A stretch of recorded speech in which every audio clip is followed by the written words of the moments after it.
welcome back to another video. It is a Saturday morning and I'm outside in the garden and I thought by now the cicadas would have calmed down a little bit, but they're still going strong. Today I'm in the garden and I am starting to plant some seeds for my autumn/winter garden. So I live in a subtropical climate around the Brisbane region, and now is the time in my area at least that the nights are starting to get a little bit cooler, which means some of the bug pressure is slightly decreasing, which is really nice to see. And I think in the next few weeks the daytime temperatures will also be decreasing, which is really exciting because it means that I can plant some different things in the garden. And yesterday I was out in the garden preparing one of the last garden beds and also planting some seeds. So I'll run you through what I did yesterday, but before, I think we should probably take a look at the garden and see what's happening. Make sure to grab yourself a tea or a coffee if you're watching this video. I'm thankfully having mine handed me today by my lovely partner Scott. So he's kindly brought me a beautiful iced coffee this morning, and there's a few exciting things happening in the garden, so let's go take a look at what's happening. Okay, so hopefully you'll be able to hear me okay, but this is a bit of an overview of what the garden is looking like. And one of the exciting things that's happening is that the okra is finally producing. So they produce these beautiful little kind of hibiscus flowers, and then the fruit is just down here. So I'll pick this one and show you what it looks like. So these are the two different okras that I'm growing in the garden. I'll put the names of these two types up on the screen as well. Gonna try and be a little bit more sun safe. They're used a lot in Indian cooking and in a lot of other Asian style dishes as well. And I really love these. I am going to be doing a video hopefully soon when I kind of pick a few more of these and they're a little bit more prolific on different ways you can cook them. The main ways that I've tried in the past is just stir frying them. Danny from Happy Farm suggested that I roast them with olive oil and salt and pepper, so I'm definitely going to try that. But you can just eat them raw as well, so I'll show you what they look like inside. I forget how good they are actually raw. So inside they have all of the seeds, and you can keep these on the plant until they grow a lot bigger, and then you can save the seeds from them, which is what I did from this particular plant. And all of this pod is edible, the seeds and everything, and it kind of tastes to me a little bit like a cucumber. Or particularly this one does. It is a little bit slimy in the middle, but it does have a crunchy outer shell. See how the red one compares. I think personally I prefer the green. It seems to be a little bit more mild in taste and a little bit sweeter as well. So I'm really excited to experiment with okra and show you what my favorite recipes are for this plant as well. It's been growing so great in this climate. It's not too late to start it as well if you do want to get your okra harvest in. It really does like a full sun position, and it grows really quickly as well. It does have a little bit of aphid pressure, but I'm going to be picking up some eco oil soon to put on there. But to be honest, the plants have been doing okay even with a little bit of aphids, so I think the bug pressure is slowly coming down, which is nice to see. And then we've had all of the corn pop up. Unfortunately, like I was talking about in one of my earlier videos, this corn was subject to pretty heavy duty pesticide use, so the growth was super stunted, and it is all trying to fruit now and produce corn, but they're not growing great. So we'll see if we do actually get any little mini corn kernels from these, but you know. I won't do a full garden tour because I want to do one of those in a few weeks. But one other thing that is exciting that I'll show you is that all of my tomatoes are starting to come out now. So I think this one here is the pink Thai egg variety. Yeah, got lots of new growth on it. Some of the cherry tomatoes, I think this is a rainbow cherry, are starting to fruit, and they're overall really happy. I just need to find another stick to stake this one up. It's another job for today. But by far my main job that I would like to do today is sort out what I'm planting for the next few months, and also to chat about what you can start to grow in the month of March. The other day when I came outside, I was so happy that I almost cried.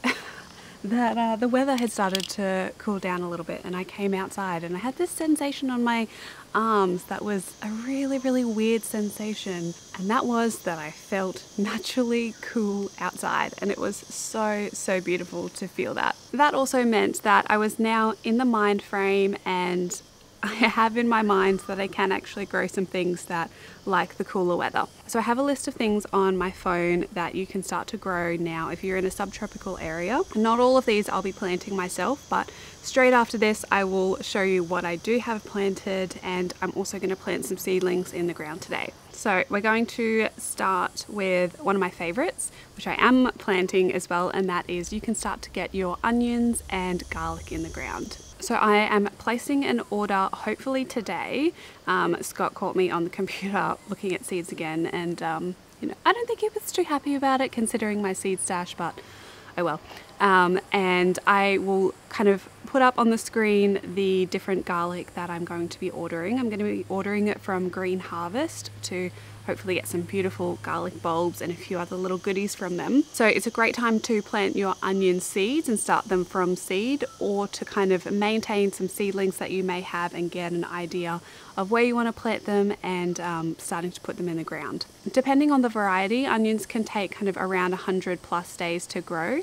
So you do want to think about where you're placing your onions and your garlic, because they like a full sun position, and as the sun kind of goes a little bit lower in the sky, although not too low, in southeast Queensland, the shade is going to change.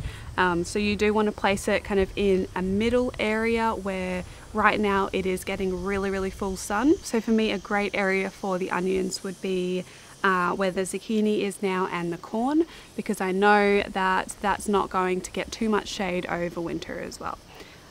But back towards where the compost bin is, that already gets a lot of afternoon shade, which I don't really want the onions to have. You can also keep starting your tomatoes and cucumbers and zucchinis and all of those summer loving plants.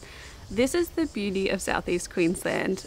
We can grow all year round, and a lot of these plants that are kind of summer plants will grow in our winter here. But that being said, if you live a little bit inland from the coast like we do, we are not near the coast, and we do get much cooler nights than the city and the Gold Coast and the Sunshine Coast kind of metro areas. We can get frost here overnight in winter. So this is where I always like to say, and I always like to have a little disclaimer on these videos, is that you really want to know your microclimate as to what you can plant and what you can't. Because I can rattle off all of these, and you might have a microclimate or a garden which gets kind of part shade or even full shade in winter, which a lot of these plants wouldn't be suited for. So when I read these lists, and when you have a look at what you can grow and so of any lists online, it's just really great to step back and connect with your natural area and your little nature patch, and to figure out what you should be growing in an area. Do it intuitively, as well as bringing a little bit of science in as well. So we can keep planting all those really awesome summer varieties. We can also start to bring in some of these autumn and cooler loving crops, such as radishes, turnips, swedes, all of those beautiful root vegetables as well. I am so excited to start growing carrots again. And I'm going to do a video on how I'm growing carrots in pots, and that's how I've always grown carrots, in raised beds and pots, because our soil is so poor that the poor little carrots just can't get their little roots down. So a video on that will be coming hopefully soon. Beetroots are another beautiful crop we can start now, as well as a lot of greens as well. So I have planted quite a lot yesterday, so I've planted quite a lot of greens, including some kale and collards. What else have I got over there? 2 types of kale. I've also put in quite a lot of lettuce into the beds here as a fill-in. So this is a great time to start chucking green seeds in here, there and everywhere. If you want to test to see how it goes, but you don't want it to take over a really big area. If you do have little spaces or patches in your vegetable garden, now's a great time to just pop some green seeds in, see how they go. If they don't do fantastic, that's perfectly fine. You can just sow them, in a few weeks when the weather does fully cool down a little bit. You can also start potatoes as well. In southeast Queensland, I probably won't be growing potatoes this year, but Towards the end of March and April is kind of a great time to start your potatoes. There are so many different things on this list because yeah, it's an awesome time. Other things you can grow are things like spring onions, beans in frost-free areas, and that includes your dwarf beans and climbing beans as well. You can start your broccoli seeds, your cauliflower, broad beans, although probably if you are still getting really hot days, I'd wait a little bit longer. There are so many things on this list here, and I'll have this full list in the description for you as well. The things that I probably would steer clear of, and this is not a very exhaustive list. But I probably wouldn't plant some peas right now, just because I think particularly where I am and a lot of people around in kind of the little bit west of Brisbane are probably going to find that your peas will fry during the day, because we're still going to be getting some temperatures over 30 degrees. Peas don't generally love that kind of germination weather. So your peas and snow peas I probably would steer clear of for another few weeks. And also some herbs that have a tendency to bolt. So for me, that's coriander. I'm going to wait probably quite a few weeks to put some coriander in, and also some dill as well. I'll probably steer clear of that. So, but you can also start these as microgreens if you do want that flavor in your food. Definitely check out my previous video on microgreens, and that covers all of that information if you do want to get them in the ground, but you don't. But you are a bit worried that they are going to bolt and go to seed straight away. So an exhaustive list will be in the description box area. I am going to continue my coffee for a little bit, but I wanted to finally share that I have pretty much finished the design of what I want this little garden space to be.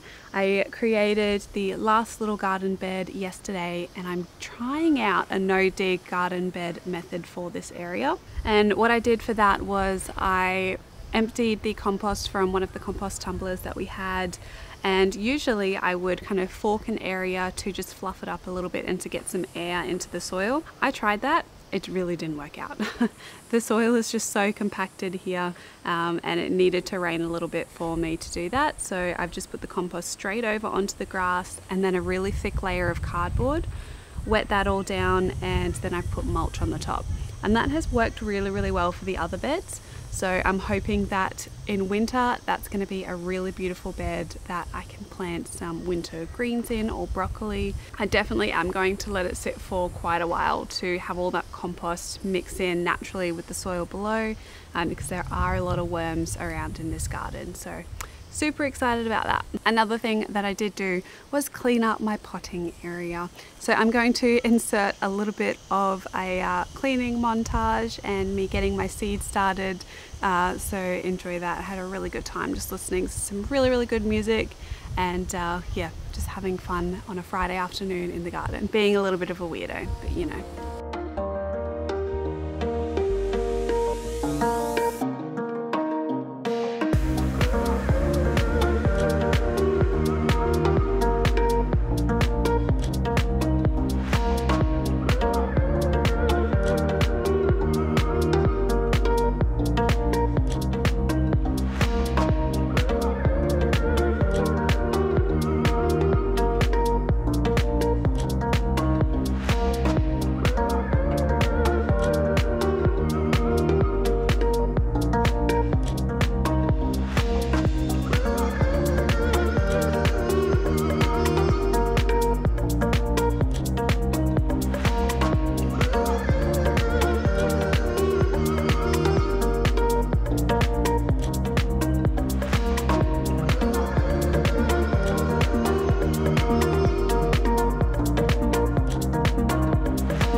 planting some eggplants in this little corner area of the garden here.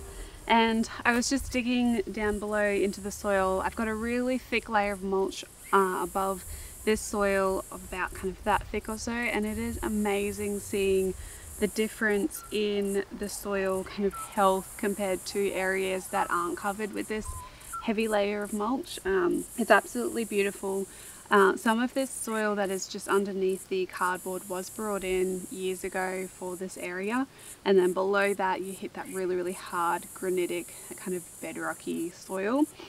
So these plants are going to need a little bit of care when I do plant them in, and to help them out a little bit I am going to be adding a little bit of chicken manure pellet into the hole with them as well, and we'll just have to keep an eye on them, give them quite a lot of food with some mulch and different compost to establish this area. And that's just what you've got to do when you're starting out a garden, is to kind of just look after your plants like they're little babies, and give them all the nutrients that they need. So I'm going to get these in the ground and give them a really good water, because I thought it was going to rain by now, but the rains are a little slow today.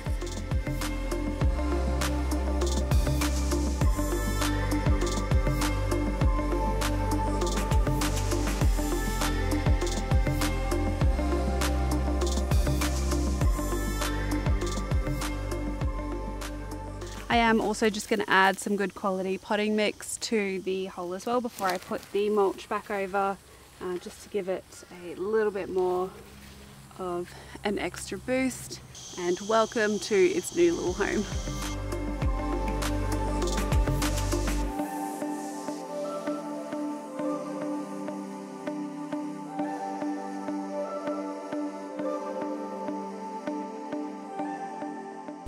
So one of the last plants that I'm going to be planting today, along with some more basil around my tomatoes, is some Lagos spinach. This is an annual spinach, and this plant here is pretty much on its way out. I probably should have planted this a few weeks ago, but I am going to trim it off kind of midway through and hope that I can get some more leaves from it.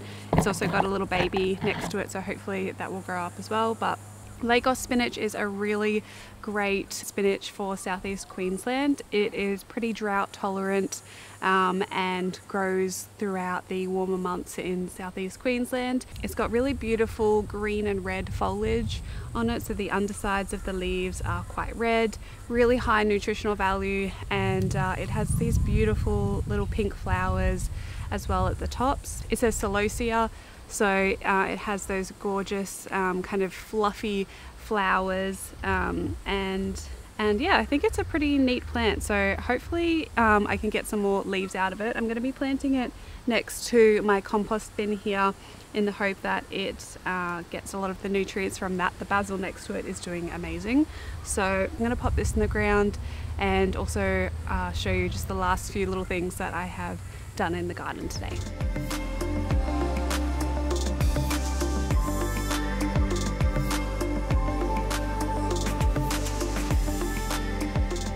So one of the last things I've been doing in the garden is going around the bush behind me and collecting quite a few sticks to use as supports for my tomatoes. So with my tomato stakes, I have bought so many wooden stakes in the past and they always seem to just rot down.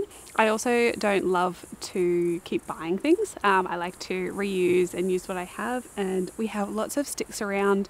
So what I've been doing is using some smaller wooden stakes that I have lying around left over for the very base when the tomatoes are quite young, and tying them up around those small stakes. And I'm probably going to, from here on, switch to probably some kind of like metal rod or metal stake instead of wood. But for now I'm using these. And then when I'm doing where the tomato is taller than the small stake, I'm actually just finding some sticks around the garden and then tying that stick to the base stake, which is really solid in the ground, and then letting the tomato kind of climb up around that stick. Therefore I can just go around the garden and find what I have.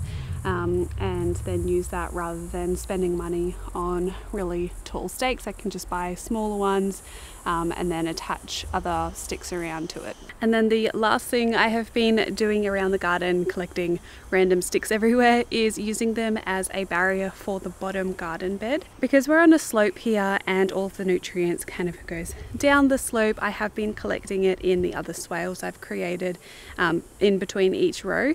But for the very bottom one, I'm not going to be putting a garden bed after that. It's just going to be, it's just going to stay how it is.